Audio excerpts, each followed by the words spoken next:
ரொம்ப ரொம்ப ரொம்ப ரொம்ப ரொம்ப ரொம்ப ஆபத்தான. இன்னும் சில பேருக்கு எப்படின்னா அனுபவிச்சதே கிடையாது சார், அக்யூமுலேட் பண்ணிக்கிட்டே இருப்பான், அனுபவிக்க மாட்டான். மொத்தமா அக்யூமுலேட் பண்ணுவான், அனுபவிக்க மாட்டான். நீங்க ருசிச்சு சாப்பிடுறதா இருந்தா இந்த நாக்குல இருக்கிற ஒரு 6 அங்குலம் இருக்கு பார்த்தீங்களா, அந்த நுனி நாக்குல இருந்து உள்நாக்குல இவ்வளவுதான்.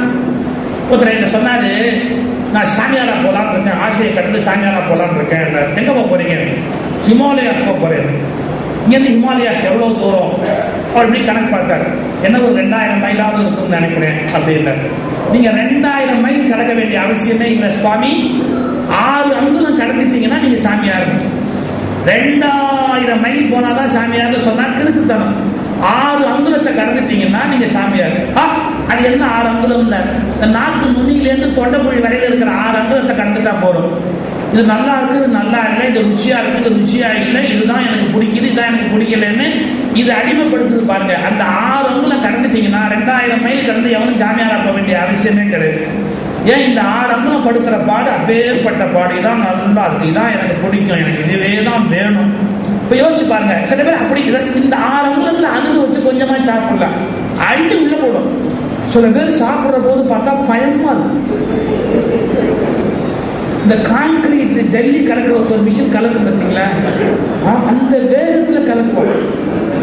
அப்புறம் கொத்தனார்லாம் இந்த அள்ளி போட்டு பூசுவார் பாருங்க, அந்த மாதிரி அள்ளி போடுவான் பாட்டுக்கு, அப்படியே வாய்ப்புல அப்படியே கையில அள்ளி அள்ளி அப்படியே போடுவான். அப்படியே பயமா கல்யாணம் உள்ள சில பேர் பக்கத்துல உட்கார்ந்துன்னு வச்சுங்க.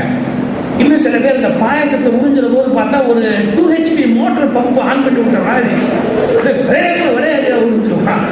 நமக்கு கல்யாணம் விட்டு அந்த மாதிரி ஒரு பாவி பக்கத்துல உட்கார வேண்டி வந்தது. சாப்பாட்டு மேல இருக்கிற மரியாதை சில பேர் ஒண்ணுமே கழிப்படா போட்டு கட்டி எடுத்துதான் அப்படியே உள்ள தள்ளிக்கிட்டே இருப்பான். இதெல்லாம் ரொம்ப தப்பு. சுவை அனுபவிக்கணும், வாழ்க்கையில சுவை அனுபவிக்கணும். எல்லாமே கொஞ்சம் ஒரு அளவுக்கு மீறாம அதை அப்படியே சுவைச்சு சாப்பிடுற போது நிறைவு ஏற்படும்.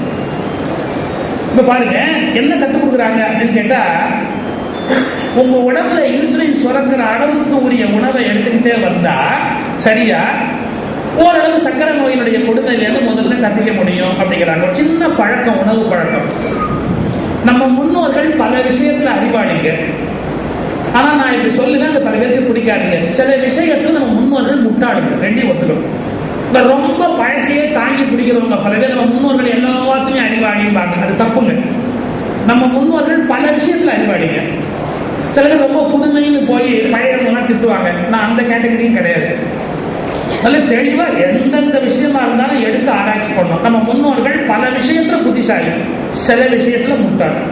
2 விஷயம் எடுத்துக்கலாம். நம்ம பெரியவர்கள் முட்டாள்கிற விஷயம், அறிவாளி பல விஷயத்துல.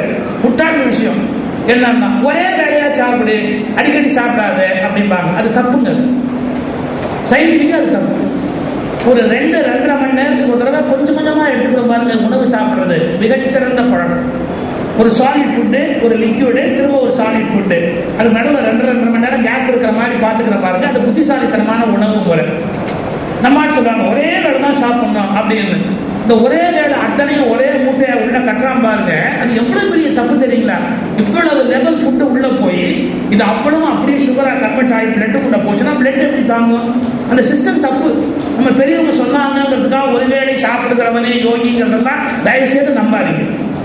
இந்த ஒரே வேலை சாப்பாடுன்னு சொன்னா அதை கம்ப்ளீட்டா ஜீரணிச்சு ஒழுங்குபடுத்தக்கூடிய உடல் அமைப்பு அவனுக்கு இருந்தது அந்த காலத்துல.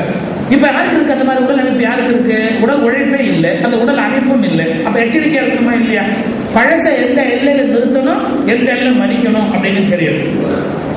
அப்ப என்ன பண்ண சொல்றாங்க? இப்ப நீங்க 3 வேளை சாப்பிடுறீங்கல்ல, 6 வேலையா இருக்கு.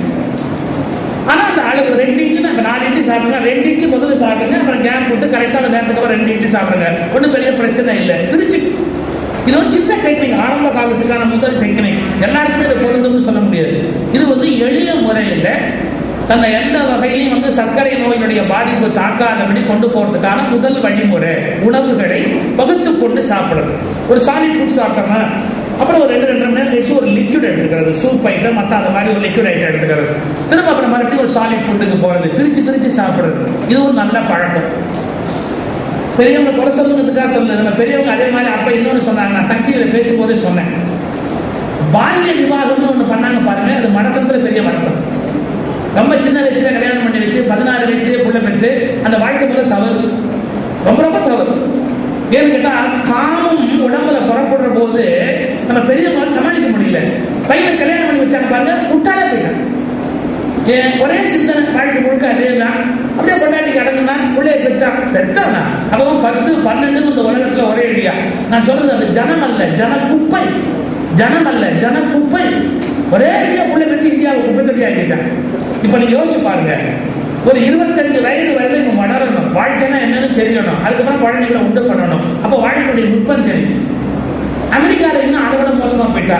இந்த 15 வயசு பையனுக்கு செக்ஸ் உண்டாகுது மனசுல.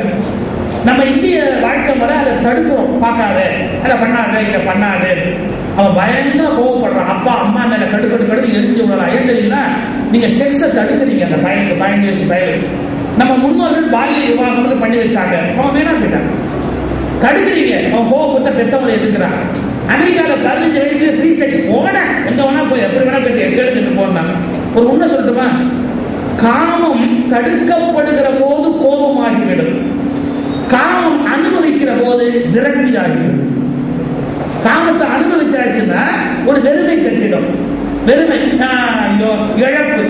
ஆனா காமத்தை தடுக்கிட்டீங்கன்னா கோபமாயிடும். இந்த ரெண்டுக்கு இருக்கிற பெஸ்ட் சொல்யூஷன் என்னன்னா தியானம் ஒன்றுதான் காமத்திலிருந்து மனதை பக்குவப்படுத்தி வெளியில் கொண்டு வருவதற்கான சரியான வழி.